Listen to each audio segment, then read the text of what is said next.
careful, this place could kill me. If you lingered here, it could kill you as well.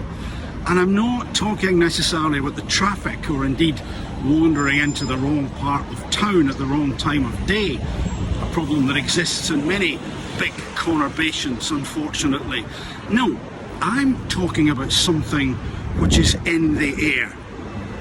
And although air pollution can definitely cause us some health problems and ultimately lead to, at least for some people, their demise, I'm not talking about air pollution either.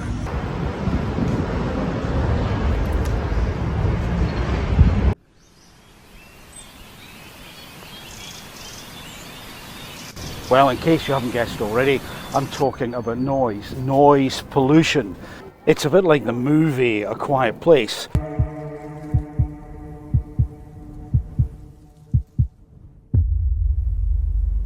But rather than make a sound and you get killed, it's the sound that could actually be killing us. Noise pollution has been linked to things like heart attacks, strokes, inflammation, even Alzheimer's disease.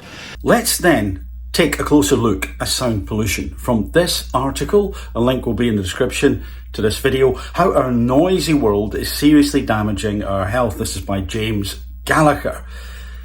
It's a public health crisis, suggests Professor Charlotte Clark from St George's, University of London. We've got huge numbers of people exposed in their everyday life. It's just a crisis we don't talk about. And I would add, ironically, that it's a crisis that we perhaps don't talk about loudly enough.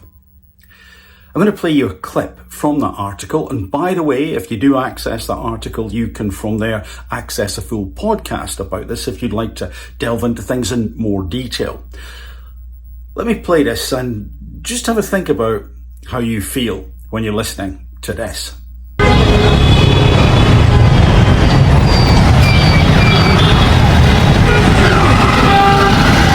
If you're able to see the title, you will have read that this was traffic from Dhaka, Bangladesh. And as it says in the article, which has the title of the noisiest city in the world, that's the writer of the article, immediately feel like I'm in a ginormous, stressful traffic jam. I know what you mean. I thought that was grim. It was awful.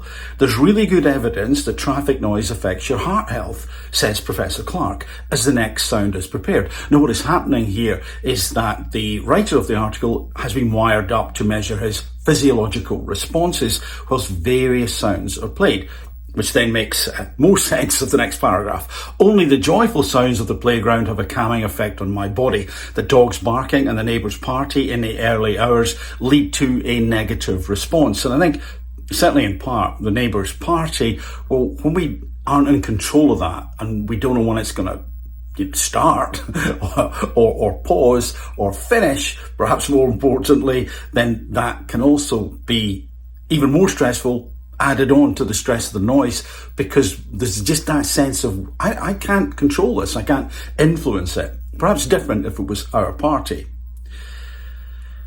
But why is sound changing my body? You have an emotional response to sound, says Professor Clark. Sound is detected by the ear and passed on to the brain, and one region, the amygdala, performs the emotional assessment. This is part of the body's fight or flight response that has evolved to help us react quickly to the sounds like a predator crashing through the bushes. So your heart rate goes up, your nervous system starts to kick in, and you release stress hormones, Professor Clark tells the writer of the article. And again, I think part of that issue with it being a predator is that we, as often as not, wouldn't be able to control what the predator was going to be doing. And so things are unpredictable. The traffic noise, the honking of the horns is unpredictable. And there may also be angry people behind that. And the dogs barking can be unpredictable. And the dogs themselves may be angry. And that, as I've mentioned already, lack of control. If it's a party, I think it is part of the mix of making this, or these noises, these sounds so stressful. And with that idea of more than one thing being at play, like, do we control it? Is there a real threat? Is there a physical threat involved in this? I would also add in, and this is kind of akin to the party, there's a social expectation aspect to this. What do we expect to hear? And also, what do we think is socially acceptable? For example, if I was talking as loudly as this in a cafe that was full, indoors probably, that would also make a difference. Some people might get annoyed, but instead here I am, waxing lyrical, and everyone loves me. There's no one here. That's probably why they love me. And I specifically want to mention sleep. I've talked about sleep over the years and its importance, the importance of quality sleep for physical and psychological recovery and replenishment. So again, from the article, you never turn your ears off. When you're asleep, you're still listening.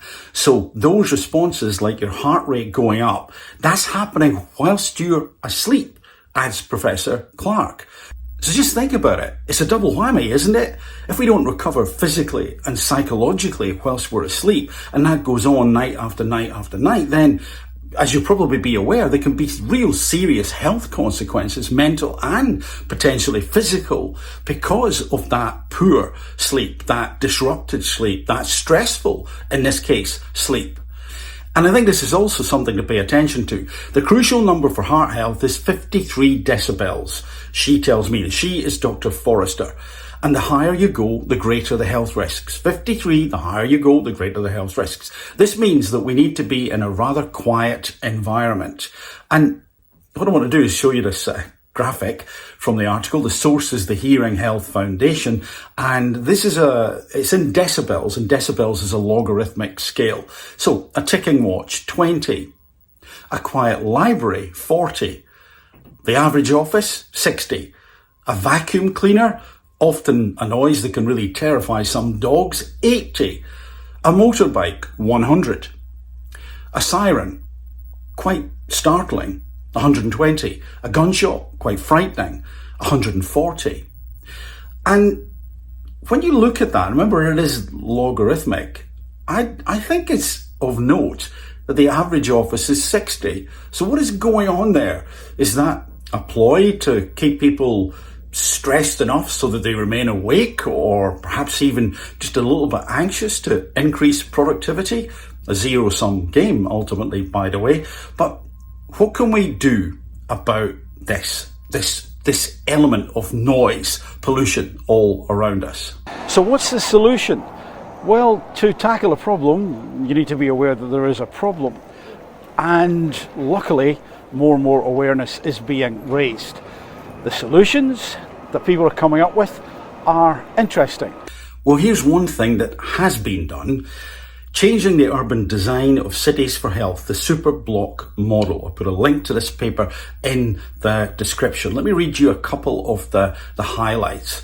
It's about the city Barcelona. So the highlights are: the Barcelona super block model, as it's called, provides a paradigm shift towards people-centered city planning as opposed to vehicle-centered. So that's going to be a good thing right away. The model aims to reclaim public space, reduce motorised transport, promote active mobility, providing greening and cooling. And essentially what they're doing, or have done, is built up blocks, areas where, as the name suggests, greening takes place. So there are trees, there's grass, it's cooler, it's much quieter, and people can move through those areas, and indeed, I'm guessing, if they wanted to, exercise. Unfortunately, not enough of those initiatives are happening. And I think that many of us are wandering around oblivious to the real damage that is being done because of noise pollution. I want to share with you some statistics. This is from this paper. Again, a link in the description. Noise pollution, more attention is needed. Noise pollution, defined as unwanted or disturbing sounds, receives far less attention than air or water pollution because it cannot be seen, tasted, or smelled. Isn't that interesting? And I think that's one of the problems. It's kind of invisible, but it's not unheard. But I think we get used to it. Noise pollution is dangerous. It has negative long-term impacts on humans, marine life, and terrestrial life, and hampers biodiversity. According to the WHO, their estimates, at least 1 million healthy life years disability adjusted life years are lost annually from traffic-related environmental noise alone in Western Europe. And listen to this quote. I think this is an amazing quote. It was such a piece of prescient writing. In 1910, the Nobel Prize winner Robert Koch predicted one day man will have to fight noise as fiercely as cholera and pest. It is time that the social and environmental implications of noise pollution and its effect on public health receives more attention and becomes a priority before it becomes a planetary epidemic. Powerful words.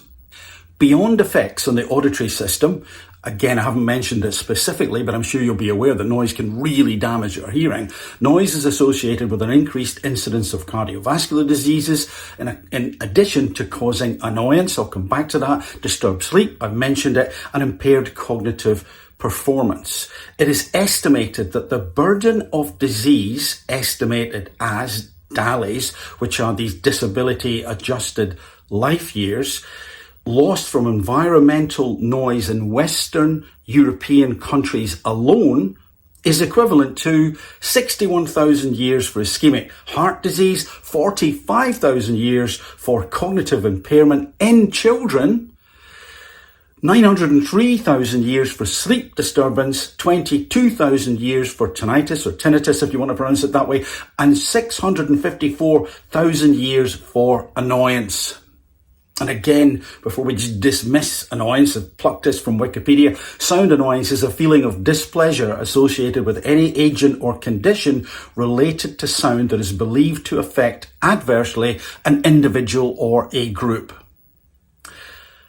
And I just think it's shocking. It's awful. And it appears to me that we're kind of sleepwalking through this. And could it be that it's so pervasive that we've just kind of acquiesced, we've gotten used to it, we've become inured to what we meander through, or many of us do, in our daily lives.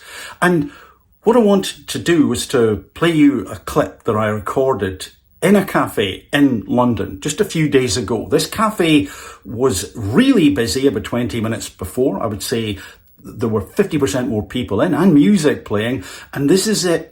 Relatively quiet. The sound hasn't been altered. This is just as a mobile phone picked it up. I'd like to know what you think about it, and also what you think about this issue of sound pollution in general. Anyway, before I play the clip, if you haven't subscribed already, please think about subscribing. If you have subscribed, thank you so very much. It makes a huge difference. For the moment, from me, bye for now. Here's the cafe.